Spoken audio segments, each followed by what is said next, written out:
Hi friends, అందరికీ good morning. ఈరోజు మా ఇంట్లో ఏం టిఫినో మీకు చూపిద్దామని ముందుకొచ్చాను. అయితే ఈరోజు ఆదివారం వచ్చింది. ఎప్పటిలాగే ఆదివారం అనగానే స్పెషల్స్ చేయాలి. స్పెషల్స్ చేయలేదనుకోండి ఇంట్లో వాళ్ళందరూ ఇలా చూస్తారు. ఏం చేసావు, ఏం చేయలేదు, ఇది ఎవడు తింటాడు అని అంటాడు. అందుకే ఈరోజు మా ఇంట్లో దోశలు. అందరికీ కూడా భోగి శుభాకాంక్షలు. మీ ఇంట్లో బ్రేక్ఫాస్ట్ ఏంటో కామెంట్ చేయండి, నచ్చితే వీడియో లైక్ చేయండి, మా ఛానల్ను సబ్స్క్రైబ్ చేసుకోండి. Please friends, like and subscribe please please please. ఇదిగోండి దోశల పిండి, ఇదిగోండి పెన్నం.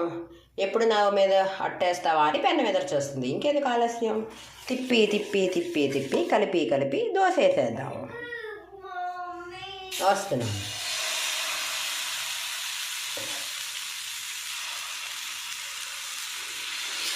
నచ్చితే వీడియో లైక్ చేయండి అప్ప, నా ఛానల్ సబ్స్క్రైబ్ చేసుకోండి. చూడండి ఫ్రెండ్స్, ఎమ్మి ఎమ్మి దోశ.